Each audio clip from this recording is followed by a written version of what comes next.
Hello everyone, आज हम बात करने वाले हैं 2025 टू 26 के नए वित्त वर्ष में लागू हुए महत्वपूर्ण बदलावों की और इनका आपकी जेब पर क्या असर पड़ेगा। नए इनकम टैक्स स्लैब्स से लेकर बैंकिंग नियमों तक सब कुछ जानेंगे।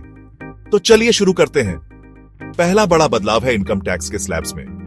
अब RSO से RSR 00000 तक की आय पर कोई टैक्स नहीं लगेगा। RSR 00001 से RS8 00000 पर 5%, RS8 00001 से RS12 00000 पर 10%, RS12 00001 से RS16 00000 पर 15%, RS16 00001 से RS20 00000 पर 20%, RS20 00001 से RS14 00000 पर 25% और RS14 00000 से ऊपर की आय पर 30% टैक्स लगेगा। इसके अलावा सैलरीड लोगों को RS50 000 का स्टैंडर्ड डिडक्शन मिलेगा, यानी कि आपकी इफेक्टिव टैक्स फ्री इनकम हो जाएगी।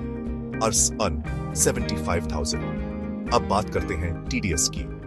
इंटरेस्ट इनकम पर TDS की लिमिट बढ़ा दी गई है। रेगुलर सिटीजन के लिए RS50 000 और सीनियर सिटीजन के लिए RS1 00000। बैंकिंग नियमों में भी बदलाव हुआ है। कई बैंकों ने मिनिमम बैलेंस की रिक्वायरमेंट्स बदल दी है, जैसे SBI, PNB और कनारा बैंक। मिनिमम बैलेंस न मेंटेन करने पर पेनल्टी लगेगी, जो शहरी, अर्धशहरी और ग्रामीण इलाकों के लिए अलग अलग होगी। ATM ट्रांजैक्शंस भी अब महंगे हो गए हैं। फ्री ट्रांजैक्शंस की लिमिट खत्म होने के बाद अब हर बार ATM इस्तेमाल पर RS20 25 तक चार्ज लगेगा और आप किसी अन्य बैंक के ATM से हर महीने सिर्फ 3 बार ही पैसा निकाल सकते हैं। UPI पेमेंट्स में भी कुछ बदलाव हुए हैं। अब UPI ID बनाने या मॉडिफाई करने के लिए एक्सप्लिसिट यूजर कंसेंट जरूरी है। इसके अलावा अगर आपका मोबाइल नंबर इनएक्टिव है तो उससे लिंक्ड UPI ID डीएक्टिवेट हो जाएगी। अब बात करते हैं यूनिफाइड पेंशन स्कीम की। 1 अप्रैल से इस स्कीम को लागू किया गया है। इससे लगभग 23 लाख सेंट्रल गवर्नमेंट एम्प्लॉयज को फायदा होगा। इसके तहत 25 प्लस साल सर्विस के बाद बेसिक सैलरी का 50% पेंशन के तौर पर मिलेगा।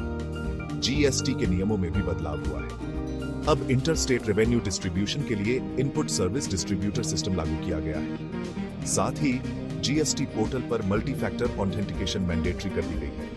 कमर्शियल LPG सिलेंडर की कीमत भी कम कर दी गई है।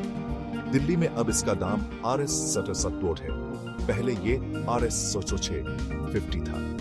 कोलकाता में अब ये RS 150 का मिलेगा। और आखिर में मारुति की कारों की कीमतें भी 4% तक बढ़ गई हैं, जो मॉडल्स के हिसाब से अलग अलग होंगी। तो देखा आपने आज से कितने सारे बदलाव होने जा रहे हैं और इनका आपकी जेब पर क्या असर पड़ेगा। इन नियमों को जानना और समझना बहुत जरूरी है ताकि आप अपने फाइनेंशियल प्लान्स को सही तरीके से मैनेज कर सकें। आज के लिए बस इतना ही। अगर आपको ये वीडियो पसंद आया हो तो लाइक और सब्सक्राइब करना ना भूलें। धन्यवाद।